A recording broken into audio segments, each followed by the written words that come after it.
Shalom Bapak Ibu.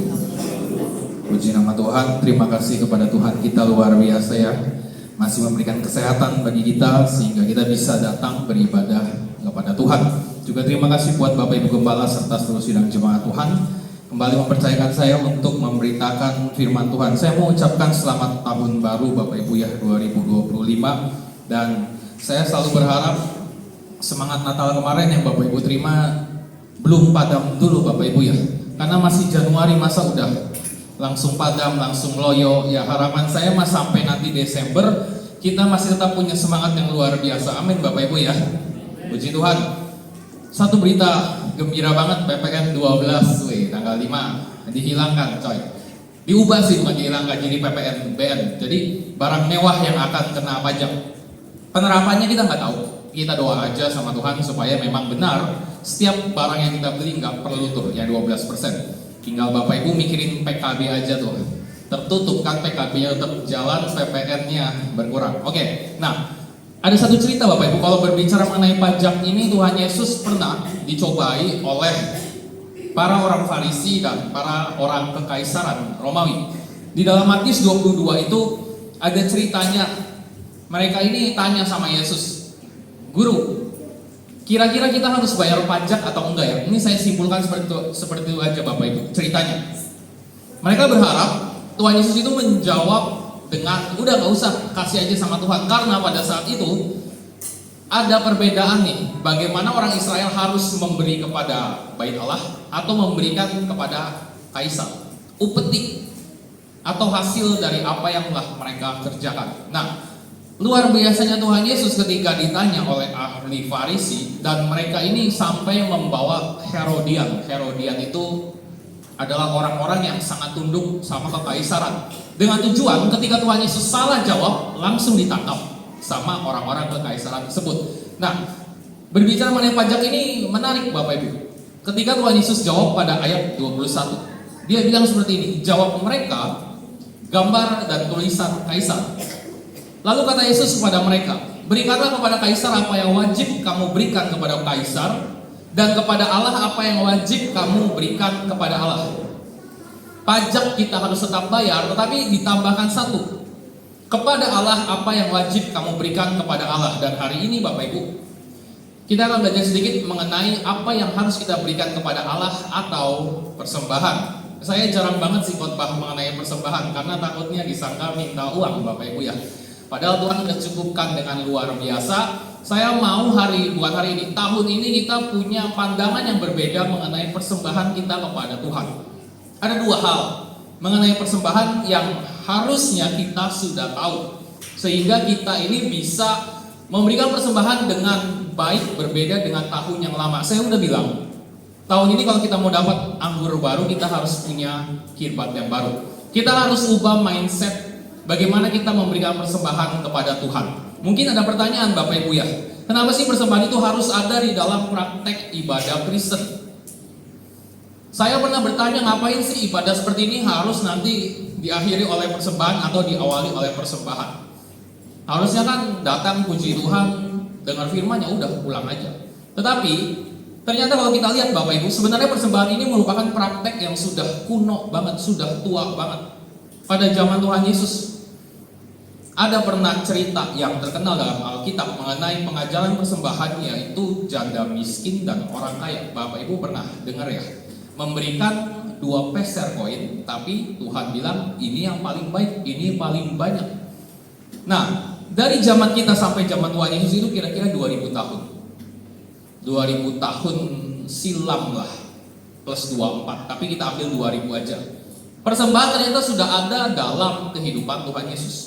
Kalau kita tarik lagi ke zamannya Musa, perjanjian lama, di situ juga kita akan sering melihat bagaimana bangsa Israel mempersembahkan kurban kepada Tuhannya.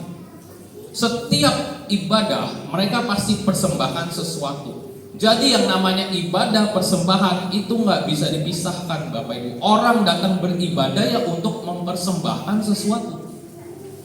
Zaman sekarang orang datang ibadah bukan memberi tapi meminta kepada Tuhan. Kebanyakan seperti itu. Nah, dari zaman Tuhan Yesus sampai zaman Musa itu 1500 tahun. tarik lagi lebih jauh pada saat Kain dan Habel berantem bunuh-bunuhan. Itu gara-gara apa Bapak Ibu? Yang satu mempersembahkan diterima, yang satu mempersembahkan nggak diterima.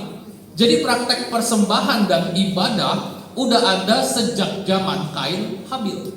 2500 tahun lalu dari Musa. Kalau kita tambahkan sama Tuhan Yesus, Musa, Kain Habil sampai tahun ini, ternyata sudah 6000 tahun yang lalu praktek persembahan ini ada dalam ibadah Kristen. Sayangnya Bapak Ibu ya, 6000 tahun itu bukan waktu yang sebentar.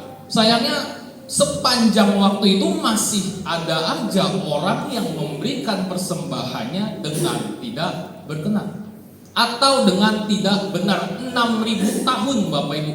Saya kuliah 7 tahun aja melotok nih pajak di kepala. 6000 tahun itu, aduh, macam apa kan pelajaran persembahannya harusnya udah di luar, udah hafal lah, udah menjadi kebiasaan sebagai umat Kristen memberikan persembahan. Tapi sayang sekali lagi, ada yang masih belum bisa memberi persembahan dengan baik. Entah dia sudah tahu lalu pura-pura tidak tahu, atau memang dia tidak tahu bagaimana cara mempersembahkan persembahan yang benar. Jadi hari ini saya juga belajar, Bapak Ibu, kita mau belajar bersama-sama merubah kehidupan kita mengenai persembahan, pandangan kita mengenai persembahan. Ada 2 hal yang akan saya bahas. Yang pertama, jangan pernah menganggap persembahan itu adalah hanya semata-mata uang. Itu harus kita tanamkan dulu. Buang jauh-jauh mindset persembahan uang, itu buang dulu Bapak Ibu. Karena yang namanya persembahan bukan hanya berbicara mengenai uang. Tadi saya sudah jelaskan di perjanjian lama, ada juga orang yang mempraktekkan persembahan, yaitu dengan tumbuh-tumbuhan, dengan daging-dagingan, ternak. Itu kan bukan berupa uang. Bahkan zaman dulu itu ada yang namanya praktek memberikan anak Bapak Ibu kepada dewanya. Ingat Abraham dan Ishak. Kenapa Abraham langsung jor aja? Ya memang dia taat, tetapi selain taat itu juga sudah menjadi kebiasaan kepada dewa Molok. Waktu itu kalau ada anak yang baik, ya udah kasih ke dewa itu, dipersembahkan. Jadi sekali lagi bukan hanya uang yang dapat kita persembahkan. Paulus pernah berbicara di dalam Roma 12 ayat 1, sebuah persembahan yang sejati di hadapan Tuhan.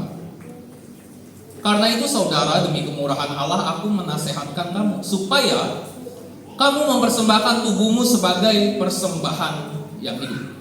Di sini Paulus bilang persembahkan tubuhmu, dan orang Israel saat itu memang udah biasa mempersembahkan tubuh, tetapi yang mereka persembahkan adalah tubuh yang mati. Binatang, domba, lembu, merpati, itu tubuh yang dipersembahkan tapi mati Bapak Ibu. Yang dimaksud Paulus bukan hanya sekedar itu, tetapi diri kita juga harus dipersembahkan kepada Tuhan. Bukan berarti kita juga harus bunuh diri dan mati. Kan dikatakan tuh persembahan yang hidup. Maksudnya apa Bapak Ibu? Mempersembahkan diri itu meliputi semua apa yang ada di dalam diri kita. Saat ini Paulus ini lagi membuat gereja yang ya masih gereja pertama-tama lah. Banyak jemaatnya yang punya karunia luar biasa, punya talenta yang luar biasa, 6-8 kalau kita lihat ke bawah. Dan Paulus tuh bilang, kita tuh punya karunia yang lain-lain, tergantung Allah mau kasihnya apa kepada kita. Kalau kamu bisa bernubuat, ya udah baiklah, lakukanlah sesuai dengan iman kita. Ayat 7. Kalau kamu bisa melayani, ya udah layani. Kalau kamu bisa mengajar, ya udah mengajar. Bisa menasehati, ya udah menasehati. Siapa yang membagi-bagikan sesuatu, ini ada tambahannya Bapak Ibu. Kira-kira apa yang dibagi? Pasti harta atau uang. Ada tambahannya. Melakukan dengan hati yang ikhlas. Ini penting. Siapa yang memberi pimpinan, hendaklah dengan rajin. Siapa yang menunjukkan kemurahan, sekali lagi kemurahan berbicara mengenai pemberian lagi. Hendaklah ia melakukan dengan sukacita, ikhlas dan sukacita. Difokuskan oleh Paulus mengenai pemberian. Saya yakin ini pasti uang. Kalau yang lain tadi nasihatkan, nubuat, mengajar, melayani, nggak ada tambahan khusus dari Paulus. Tapi yang jelas di sini Paulus itu ingin bilang persembahan yang hidup itu bukan hanya uang. Kita di sini kan semua, saya jamin Bapak Ibu dan saya yakin Tuhan menciptakan kita itu nggak semuanya kekurangan semua. Pasti ada lebihnya, pasti ada positifnya. Ada orang yang mukanya aneh banget, lebih aneh dari batu gitu, tapi otaknya jenius banget. Ada yang mukanya cantik banget, otaknya dongo banget Bapak Ibu. Jadi ada lebih, ada kurang, nggak mungkin. Ada jelek, dongo, apalagi tuh jangan cacat apa ya, disabilitas dan semuanya, nggak mungkin. Tuhan pasti kasih sesuatu yang lebih dari orang itu. Nah, Paulus itu ingin bilang, kelebihan kamu yang Tuhan telah kasih hendaknya berikan buat Tuhan. Kalau kita punya pikiran, punya perasaan, punya tenaga, punya bakat yang berbeda dari orang lain nggak punya, kita wajib harus kasih persembahan itu sebagai persembahan yang hidup. Dan itu bisa jadi persembahan yang berkenan, sejati di hadapan Tuhan. Jadi kita nggak perlu sedih Bapak Ibu. Seandainya saya berkhotbah mengenai persembahan, ya aku nggak punya uang Bapak Pendeta. Masih ada yang Bapak Ibu punya selain uang yang tadi telah disebutkan. Dan ini akan membuat kita harusnya menyadari potensi apa yang ada dalam diri kita. Apakah saya ganteng? Apakah saya cantik? Suara saya bagus? Atau dompet saya bagus? Itu juga kelebihan Bapak Ibu. Yang semuanya bagus, coba kaitkan dengan ini, bisa apa ya kalau saya lakukan pelayanan? Aser bisa, pembawa kolektan bisa, yang tenaganya kuat bisa jaga parkir, bisa bersih-bersih gereja. Itu semua pelayanan dan semua itu dilihat sama Tuhan. Jadi nggak ada alasan buat kita, aku nggak punya uang, nggak mau kasih persembahan. Nggak bisa Bapak Ibu. Setiap orang datang ibadah harus kasih persembahan. Zaman dulu itu bahkan orang yang miskin sekalipun dikasih kategori persembahannya berbeda. Yang penting orang datang ke dalam bait Allah tuh jangan dengan tangan kosong. Nggak boleh dengan tangan kosong. Karena memang tujuannya orang datang, ini tujuan yang benar. Orang datang ke gereja ingin berterima kasih sama Tuhan. Ini Tuhan, semua yang telah kau berikan, aku bawa mempersembahkan buat engkau. Harusnya yang benar seperti itu Bapak Ibu. Mempersembahkan entah dengan kekuatan kita, suara kita, semuanya pelayanan kita. Dan ini saya singkat aja disebut dengan ikut melayani. Saya dari kemarin tahun kemarin kan sudah bilang ke Bapak Ibu yang mau ikut terlibat dalam pelayanan boleh datang hari Rabu. Kita ngobrol, kita komunikasi, bisanya di mana. Jangan sampai ya nggak bisa nyanyi pengen jadi worship, lucu Bapak Ibu ya. Ya tahu diri lah. Kalau yang bisa nyanyi boleh jadi worship. Datang aja hari Rabu jam 6. Harus kita ubah nih. Tahun kemarin memang aku belum melayani, belum tergerak. Tahun ini ya harus dirubah lah kirbatnya biar anggurnya itu turun. Karena sekali lagi persembahan bukan hanya uang. Lalu yang kedua, persembahan itu bukan hanya mengenai jumlah. Kita masuk ke dalam uang, ini yang agak kurang enak ya kalau saya firman Tuhan, tapi ya firman Tuhan harus tetap dikumandangkan biar saya nggak punya hutang sama Bapak Ibu dan saya nggak punya hutang sama Tuhan. Persembahan yang besar belum tentu baik. Saya awali dengan ini, persembahan kecil belum tentu jelek. Lukas 21 ayat 1 sampai 4. Ini adalah cerita di mana Tuhan Yesus yang tadi saya singgung di awal bertemu dengan seorang janda miskin. Nanti kita bacanya bareng-bareng Bapak Ibu. Saya baca yang ganjil, Bapak Ibu baca yang genap. Demikian firman Tuhan. Ketika Yesus mengangkat mukanya, ia melihat orang-orang kaya memasukkan persembahan mereka ke dalam peti persembahan. Ya.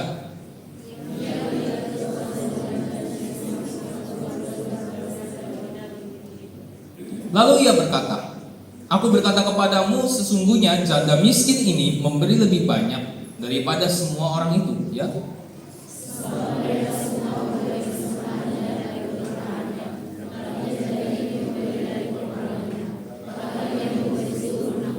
Amin untuk firman Tuhan. Ini sudah pasti dong, memberikan persembahannya dalam berupa uang atau harta yang dia punya. Jadi ada dua pribadi, orang kaya dengan persembahan yang banyak, besar. Lalu ada orang kedua, janda miskin dengan persembahannya yang kecil. Aneh Bapak Ibu ketika Tuhan Yesus memuji seseorang yang persembahannya kecil. manusia, gembala bukan di tempat ini, hamba Tuhan itu biasanya sahabat karibnya dengan orang-orang yang persembahannya besar. Kebanyakan Bapak Ibu. Tapi Tuhan Yesus enggak, dia puji janda miskin ini.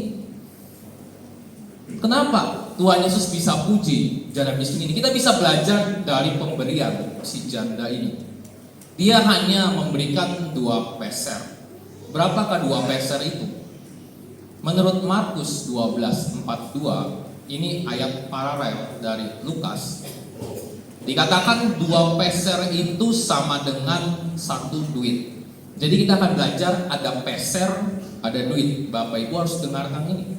Peser itu leptos, artinya kecil, tipis. Kalau seandainya leptos ini digunakan dalam perjanjian baru, biasanya untuk barang bernilai sangat kecil untuk menekankan ketidakberartian barang itu. Jadi kalau ada suatu barang dikasih leptos, barang ini menjadi ya bukan tidak berarti ya, dibandingkan dengan barang lain ini di paling bawah banget Bapak Ibu. Peser tadi, leptos. Lalu kata kedua, duit, quadrates dari kuadran atau koinnya Romawi saat itu. Kuadran itu koinnya koin tembaga Bapak Ibu ya. Bahan bakunya, dari bahan baku koinnya aja kita udah tahu bahwa koin ini adalah pecahan nilai yang kecil, emas, perak, tembaga. Kalau koinnya emas ya nilainya gede, koinnya perak nilainya gede. Tapi kalau tembaga, ini kayak jadi zaman itu tuh bisa tahu kamu miskin atau kaya, lihat aja dompetnya, koinnya tembaga, emas atau perak, bisa ketahuan tingkat sosialnya. Nah, wanita ini Bapak Ibu memiliki koin tembaga. Jadi dalam hal moneter, uang yang dipunya oleh si janda ini adalah uang yang hampir tidak berarti. Dalam artian ada atau enggaknya si uang 2 peser ini nggak akan mempengaruhi nominal bait Allah. Saya kasih contoh gini Bapak Ibu. Pecahan terkecil di dalam Indonesia itu kan dulu saya pernah lihat ada 25 perak, tapi sekarang udah nggak laku. 50 perak nggak tahu masih ada yang punya Bapak Ibu 50 perak? Nggak ada yang punya, kaya semua luar biasa nih jemaat seduk. 100 perak deh. Tapi pernah lihat 100 perak ya? 100 perak kita anggap aja itu pecahan terkecil di Indonesia. Nah, wanita ini Bapak Ibu memiliki 2 peser terkecil, anggap dirupiahkan itu 200 rupiah. Jadi dia ke bait suci bawa persembahan, bayangkan 200 rupiah. Dia bawa persembahan ke bait Allah. Secara jumlah memang ini nggak ada artinya. Bapak Ibu beli mobil 300 juta, pas dihitung duitnya kurang 100 perak. Kira-kira showroomnya ini bakal mempermasalahkan atau ya wis lah cincai Pak, ya udah nggak apa-apa dah 100 ini. Lebih banyak orang akan cincai, benar nggak Bapak Ibu? Karena 100 ini dianggap hampir nggak berarti. Ada atau enggaknya uang 100 ini nggak akan mempengaruhi nominal uang yang besar tadi. Nah inilah yang dimiliki oleh si janda miskin. Jadi dia kasih 2 peser, Tuhan Yesus lihat dan dia berkata sesuatu hal yang kontradiksi. Paling kecil dibilang dia memberinya lebih banyak daripada orang kaya yang tadi, yang pada datang. Itulah kenapa saya bilang poin kedua itu persembahan, khususnya uang, bukan hanya berbicara mengenai jumlah atau nominal, tetapi lebih kepada kejujuran dan ketulusan. Itu saya bahas di akhir. Kita kembali ke si janda dulu Bapak Ibu.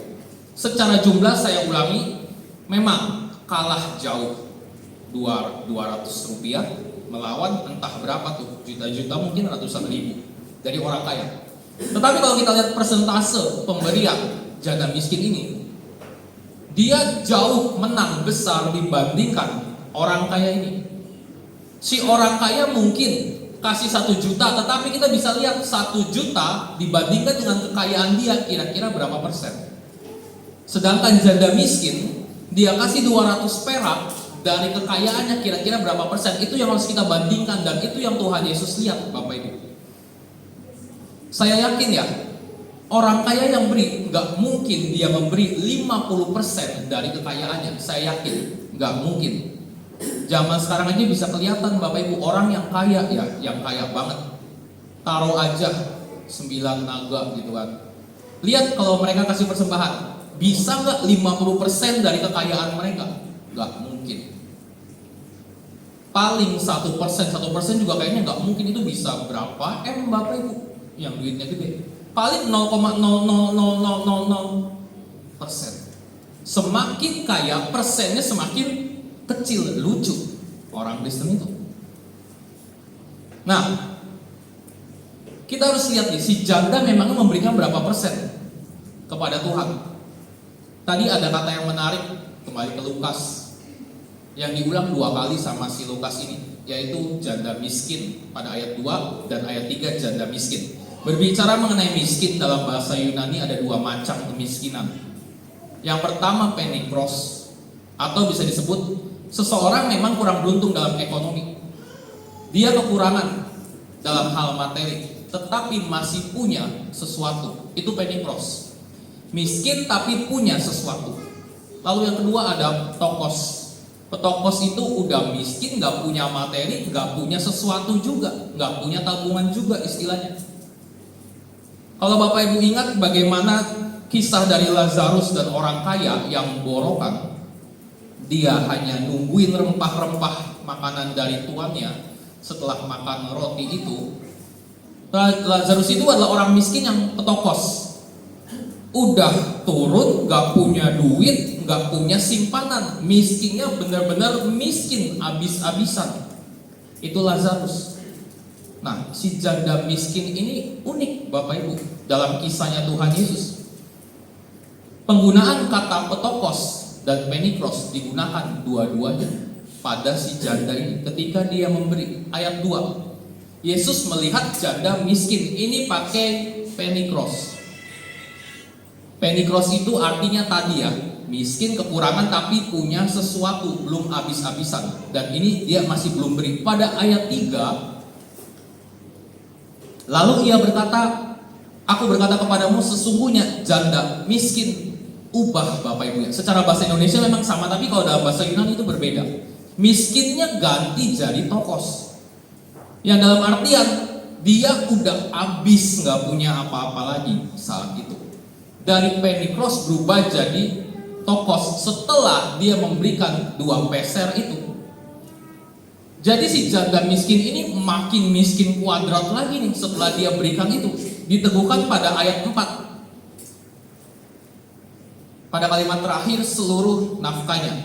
Yesus bilang, mereka itu beri persembahan dari kelimpahannya, tapi janda ini memberi dari kekurangan, bahkan memberi seluruh nafkahnya. Nafkah itu bios Bapak Ibu dalam bahasa aslinya. Dalam artian bios itu hidup, sarana untuk menopang kehidupan. Bagaimana manusia bisa hidup? Dia harus memerlukan bios. Itu maksudnya. Jadi nafkah, bios, sarana untuk hidup dari si janda ini dikasih semua ke bait Allah.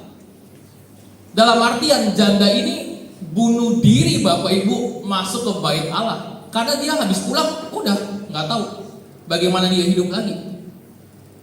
Satu-satunya sarana untuk dia hidup dia kasih sama Tuhan. Setelah mendengar penjelasan itu, kira-kira berapa persen pemberian dari janda ini Bapak Ibu? 100%. Kira-kira besar mana nih 100% atau yang beberapa persen tadi dari orang kaya? Makanya Tuhan Yesus bilang dan puji janda itu, karena dia tahu persentase pemberian janda itu jauh lebih besar dibandingkan orang kaya ini. Secara jumlah memang menang, tapi secara persentase kalah jauh. Si janda berikan kayak apa ya? Udahlah semuanya kasih untuk Tuhan. Hidupnya kasih sama Tuhan. Dan ini menarik, bagaimana orang bisa memberikan seluruhnya kepada Tuhan dalam persembahannya, dan dia gak memikirkan besok saya gimana ya, besok mau makan apa ya. Ada 2 hal yang bisa kita pelajari, yaitu ketulusan dan kejujuran. Dalam pemberian, Tulus, jujur, nggak bisa terlepas Bapak Ibu. Setiap kita bawa persembahan yang jadi masalah bangsa Israel dari zaman dahulu, kalau nggak tulus ya nggak jujur. Ada orang yang tulus beri tapi dia nggak jujur. Ingat, seorang raja disuruh babat habis semua ternak, disembunyikan. Itu nggak jujur padahal dia tulus. Tuhan tetap nggak terima. Harus dua-duanya, tulus dan jujur. Kalau kita hanya salah satu, ini jadi timpang persembahannya. Kalau kita hanya tulus saja tanpa kejujuran, pemberiannya akan setengah-setengah, ala kadarnya. Dengan dalil bilangnya ya yang penting mah hatinya rela. Walaupun kasih kecil, Tuhan juga tahu hati saya. Dia menelisik hati. Benar Bapak Ibu, mantap, tapi belum sempurna. Tulusnya udah dapet, tapi jujur nggak nih? Kita berbicara yang gampang aja, perpuluhan aja ya. Orang masih banyak ngasih perpuluhan itu dengan tulus hatinya masih di bawah dari 10%. 500.000 contohnya. Pak Pendeta, tapi aku relanya cuma 500. Iya rela, tulus, tapi jujur enggak? Memang benar pendapatan kamu 5 juta satu bulan. Kalau seandainya enggak jujur, walaupun ngasih 500 tulus ya, tapi ya ala kadarnya aja Bapak Ibu, seada-adanya aja. Ini bukan persembahan yang terbaik. Sama seperti orang kaya ngasih ke pengemis 100.000 tapi kekayaannya 1 triliun. Orang melihat kok, 100.000 hebat ya, karena kita miskin. Coba kalau kita sama-sama kaya, kecil banget lo ngasihnya. Jadi ini masalah mindset dan persentase pemberian kita nih. Kalau seandainya jujur tanpa ketulusan, ini bisa menjadi pemberian yang bersifat terpaksa. Tadi kan perpuluhan ngakunya bisanya 500, ditegur gembala, Pak, aku tahu kok pendapatan kamu 100 juta, masa perpuluhannya 500? Yang jujur dong Pak, kasih. Bulan depan dia kasih dengan jujur 1 juta. Tapi kira-kira ini hatinya rela atau enggak Bapak Ibu? Jujur sih benar perpuluhannya, tapi tanpa ketulusan, ngedumel terus, pasti mah dasar ini pendeta makan uang jemaat, pasti ngedumel terus. Jadi nggak bisa terpisahkan nih dua ini, tulus, jujur. Datang persembahan harus jujur, harus tulus. Dan sekali lagi, bukan berbicara mengenai nominalnya. Seberapa besar pun itu, nggak ada dua hal ini, Tuhan gak akan puji Bapak Ibu. Sekecil seperti janda ini, tapi ada dua hal ini, Tuhan puji. Karena Tuhan melihat setiap persembahan orang. Lupakan tahun yang kemarin, tahun ini Bapak Ibu ya. Yang dengar firman Tuhan ini, sekali lagi saya gak paksa, tapi cuma harus memberitakan kebenaran aja. Yang mau belajar, mari sama-sama dengan saya. Kita berikan persembahan dengan tulus dan jujur. Supaya benar manusia kita baru diperbaharui, anggur berkatnya juga baru diperbaharui. Awali dulu dari yang paling dasar, persembahan. Yang pelayanan pun sama, harus tulus dan jujur. Jangan sampai pelayanan kita sebagai hamba Tuhan juga cari duit di sini gitu. Motivasinya kan, diundang ke sana duitnya berapa nih? Ada pendeta yang seperti itu Bapak Ibu. Dan teman saya tuh selalu wanti-wanti, hati-hati Fred, kalau kamu diundang jangan pikir PK-nya. Namanya manusia ya Bapak Ibu ya. Terkadang tuh ceng-ceng, wah dapat wah gitu, tapi ya terus dipangkas terus. Karena itu yang Tuhan mau, persembahan hidup, persembahan uang, gak ada ketulusan, gak ada kejujuran, gak akan dipuji sama Tuhan. Yang dipuji sama Tuhan tulus dan jujur. Dan itu penting. Kita nggak bisa bohong sama Tuhan. Kenapa kita nggak bisa bohong? Ada ayat di bawahnya, Markus 12 ayat 41. Lihat Tuhan Yesus ini Bapak Ibu. Suatu kali Yesus duduk menghadapi peti persembahan dan memperhatikan bagaimana orang banyak memasukkan uang ke dalam peti itu. Banyak orang kaya memberi jumlah yang besar. Saya bilang kita nggak bisa nipu Tuhan dan harus jujur, karena ada kata yang menarik tadi ayat 41. Tuhan atau Yesus memperhatikan.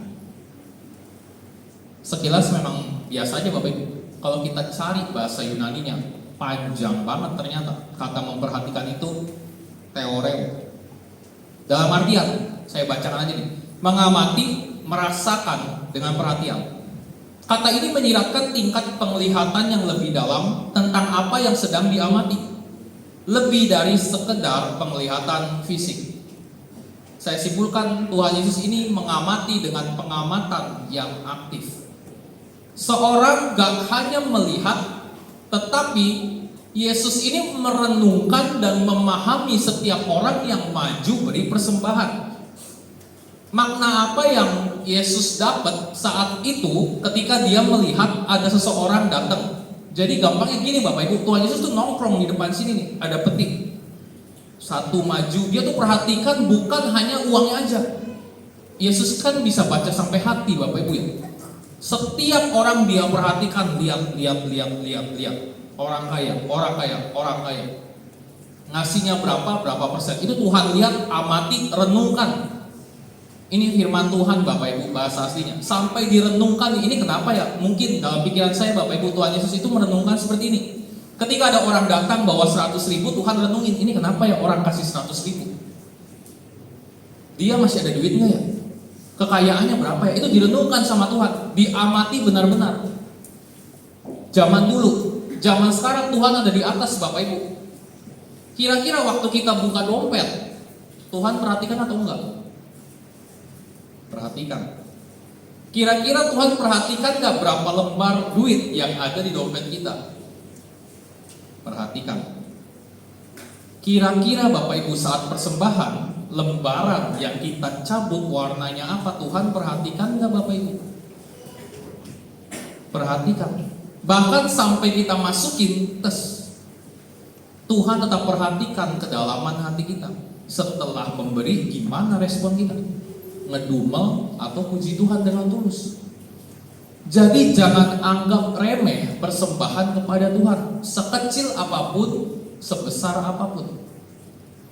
Bukan karena nominal, bukan juga karena uang. Apapun yang kita persembahkan, selalu ingat Tuhan itu memperhatikan hal yang detail. Dia merenungkan. Ketika kita beri, dia selalu lihat ini gimana. Yang datang ke dalam gereja korban waktu, mempersembahkan waktu, Tuhan Yesus juga lihat. Bangun tidur, mandi dulu apa enggak nih orangnya? Sikat gigi dulu apa enggak nih? Dandan dulu atau enggak nih? Kalau yang cuma ala kadarnya, yang penting tulus bawa hati, ya berarti dia nggak jujur, nggak mau siap-siap. Di sini cantik-cantik semua, puji Tuhan. Udah mandi semua Bapak Ibu, amin ya. Tinggal belajar yang keduanya, uangnya. Masalah persembahan tubuh, oke lah. Dikit-dikit, tipis-tipis. Yang persembahan uangnya ini, hartanya, kita harus jujur dan harus tulus.